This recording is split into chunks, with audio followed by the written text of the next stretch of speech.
کہ رمضان میں جب سموسے بکتے ہیں نا، جو رمضان میں بھی سموسے بکتے ہیں، جس نے روزے رکھا ہوا ہے دکاندار نے، وہ بھی گندے تیل میں سموسے نکال رہا ہے، گندے تیل۔ رمضان المبارک میں بھی جو پکوڑے بیچ رہا ہے نا، تو اس نے وہ والا بیسن خریدا ہے جو سب سے سستا ملتا ہے مسلمان۔ یہ نہیں سب اس کو کوئی بندہ کہہ دے تو مسلمان نہیں، تو گریبان سے پکڑ لے گا، گرا لے گا۔ پکی وہ تب تک پکی ہے جب تک آپ نے 50,000 مانگا نہیں، اور جس وقت آپ نے کہہ دیا کہ میں مجبور ہوں میری مدد کر، تو پھر ختم ہو گئی دوستی۔ لوگوں کی تعلقات آپ کے ساتھ تب تک ہیں جب تک آپ ان سے کوئی ضرورت وابستہ نہیں کرتے۔ کریم محبوب فرمانے لگے بندوں کے سامنے دکھ نہ بیان کرنا،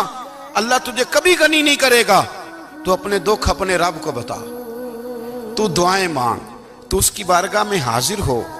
تو اس کے حضور عرض کر۔ فرمایا اپنے دکھ اپنے رب کو بتا۔ کرتا ہے کہ میں کسی جوان سے کہوں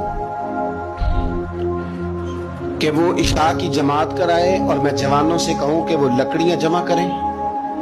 اور جو لوگ نماز پڑھنے نہیں آئے میرا دل کرتا ہے ان کے گھر جلا دوں۔ وہ کسی نے کہا تھا کہ پلا کر گرانا تو سب کو آتا ہے،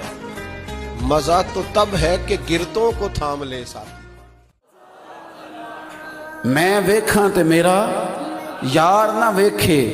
تے جے میں نہ ویکھاں تے او ویکھے،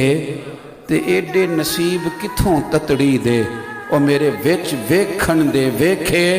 غلام فریدہ بوے یار دے مریے پاویں ویکھے یا نہ۔ چلتا ہے کہ جب دھوپ آتی ہے اور اس کی قدر کا احساس ہوتا ہے، محسوس ہوتا ہے جب کوئی گھر کا بڑا رخصت ہو جاتا ہے تو یوں لگتا ہے کہ ساری چھتیں کمروں کی بھی گر گئی ہیں، سین کی بھی گر گئی ہیں، اب یکدم دھوپ آئی ہے، پھر اس کا احساس محسوس ہوتا ہے۔ ہو جاؤ تو اس کی قبر پر کھڑے رہو، خود حضور بھی قبر پر کھڑے رہتے دفن کرنے کے بعد، اور فرماتے اس کے ثابت قدم رہنے کی دعا کرو، اس لیے کہ اب اس سے سوال و جواب ہوں گے، اب فرشتے اس کی قبر میں آئیں گے، اب اس سے پوچھیں گے، اب اس کے ساتھ وہ امتحان ہوگا، تو اس کے لیے دعا کرو، قبر پہ کھڑے ہو کے دعا مانگو۔ ایک حدیث میں فرمایا کہ اتنی دیر دعا مانگو، اتنی دیر دعا مانگو کہ جتنی دیر اونٹ ذبح کر کے کھال اتار کے گوشت بنا کے، اونٹ ذبح کرنا سب سے زیادہ مشکل ہے، اونٹ ذبح کر کے کھال اتار کے گوشت بنا کے بانٹ دیتے ہو، اتنی دیر مرنے والے کی قبر پہ کھڑے رہ کے دعا مانگا کرو، کیونکہ اب فرشتے آئیں گے، سوال و جواب ہوگا۔ مصنف عبدالرزاق میں حدیث ہے کہ ایک بندے کو صرف ایک کوڑا مارا گیا تھا قبر میں، تو اس کی ساری قبر میں آگ بھڑک اٹھی، تو پوچھتا ہے کہ یہ ایک کوڑا مجھے کیوں مارا گیا؟ تو انہوں نے کہا ایک وجہ تو یہ تھی کہ تو پاکی پلیدی کا خیال نہیں کرتا تھا، اور دوسری وجہ یہ تھی کہ ایک دفعہ ایک مظلوم نے تجھ سے کہا تھا صرف آپ کو ہے، آپ لوگوں کو کہہ دیں میں نے رکھا ہوا ہے، ٹھیک ہے ابھی رکھا ہوگا، آپ چھپ جائیں جا کے کمرے میں باورچی خانے میں کھا لیں کھانا، کسی کو نہیں پتا، لیکن نہیں نہ کھاتے، کیوں نہیں کھاتے؟